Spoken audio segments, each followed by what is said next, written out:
Hi everyone, my name is Gabriel and this is the Hour of the Raven, your channel for everything Ravenloft, RPG, Dungeons and Dragons and horror.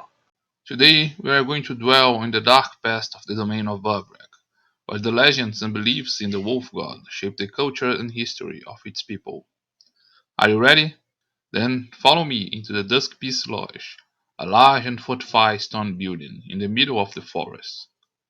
In the interior of the lodge, we are welcomed by our mysterious host, the couple Argent and Celia Whitmore, and by dozen other guests that live in the building. Our presence generates certain unease, but they kindly grant us a room and a meal, and share with us their knowledge of the legends and the past of these inhospitable lands.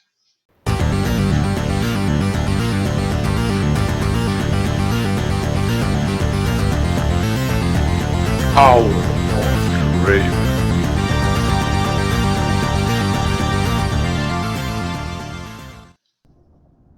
Those who wish to unravel the history of Verbrek are faced with an almost impossible task, since there are no sources or recorded information, and no knowledge centers to be researched in the region.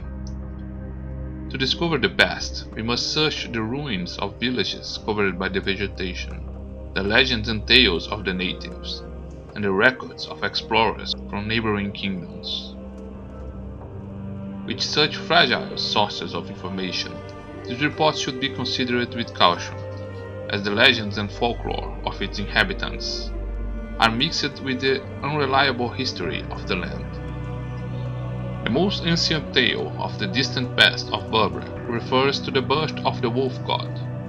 This divine entity emerged fully formed as it tore itself from the womb of the mists, separating his essence to become matter, flesh, blood, and fangs. His arrival in the world was marked by brutality, blood, hunger, and howls of agony. The wolf god wandered through the mists for countless ages, quenching his hunger and fury against any creature or spirit that crossed his path. The wolf god represented the essence of primitive savagery and a herald of all terrors of the flesh. After eons wandering in the mists, the wolf god grew tired of his loneliness. Longing for a pack to lead, he inhaled the mist deeply. He felt the mist mixing with his flesh, blood, and fur, and seized by a great pain and agony, he disgorged his children into the world, the first wolves. Leading his pack, he guided them through the mists until the mists parted, revealing a vast forest. In this primordial forest, the wolf god was the supreme predator, and countless other beasts roamed these woods, prey to satisfy their hunger. The wolf god showed his children how to hunt for food and how to cheat death, breeding to raise cubs. Attentive folklore researchers may note several similarities between the legends of the grandfather wolf from Cartacas and the wolf god in Verbrak. However, while the grandfather wolf has clear human characteristics, such as cunning and vanity, the wolf god is more bestial, terrible, and cruel. Over time, the wolf discovered strange creatures in the wood, strangers to the forest they inhabited. The humans looked fragile and carried their fangs in their hands. Despite this weakness, humans were intelligent and, unlike other creatures, they transformed the world around them, destroying the woods with axes and fire. With hatred and fury in their hearts, the wolves, guided by their divinity, attacked the humans. With cruelty, they invaded their cities, devoured children in their cribs, and savagely attacked everyone who crossed their path. However, they encountered resistance among the humans, who battled the wolves and made them retreat to the forests. The forest burned, and there was carnage everywhere, and the battle came to a halt. However, on a full moon night, a small group of humans infiltrated the forest and sought the lair of the wolf god. Surrounded by wolves, and in the face of their divinity, the humans would be easily destroyed, but surprisingly, they knelt, begging the wolf god to grant them their strength. Despite the enraged howling of the pack, the wolf god pondered the request of the human traitors. Fearing the intelligence and ingenuity of humans, he thought of a way to corrupt their essence in his favor. He beat the men with his fangs, and then tore his own flesh, pouring his blood over their wounds. This human received the blessing of lycanthropy, absorbing the strength of the wolves, but maintaining the intelligence and cunning of humans. They were now wolves hidden in human form, capable of spreading their condition with their bites, and to live secretly among humans. With the help of his werewolves, the wolf god finally won the battle against humanity.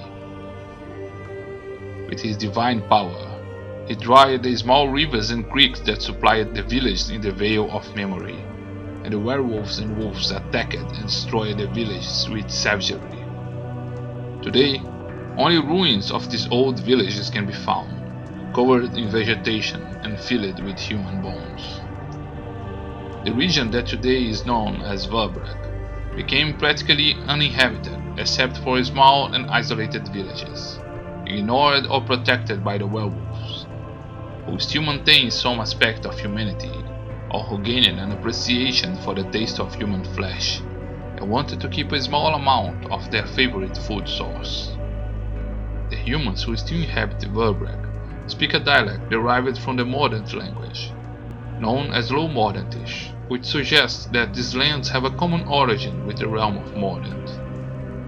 The first reports about the region from the explorers of the lands of the mists occurs in 708 of the Barovian calendar, when explorers of Ravenloft affirmed that the mists opened to reveal a vast forest.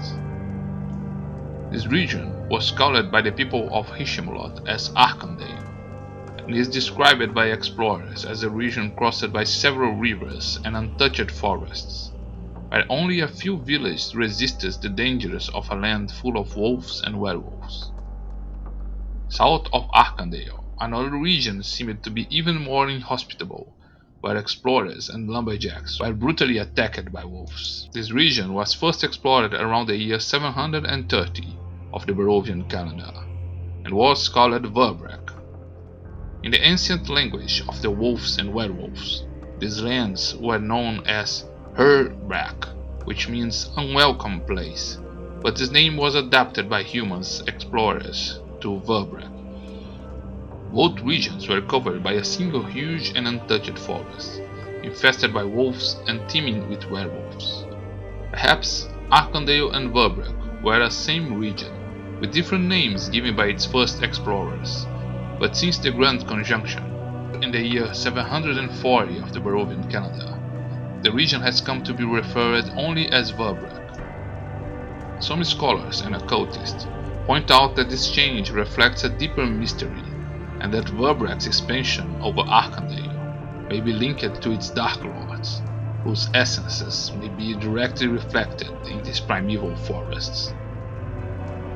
Whatever the truth is, in the last decade, the region has come to be known only as Verbrek, and reports indicate that the presence of werewolves in the region has become even stronger, as well as the attacks and ferocity of the wolves.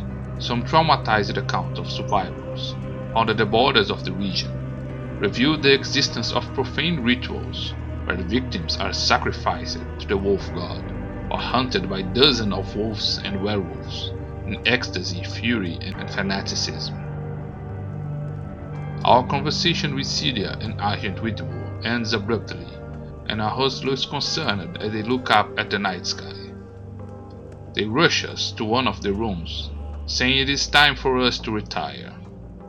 Without further explanation, they inform us that we should not leave our rooms overnight for our own safety.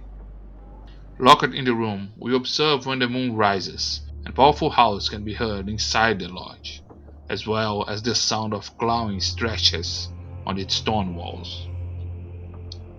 Trapped with werewolves, we are seized by panic, and using our skills, we open the locks that imprison us in this room and flee into the woods of Verbrek.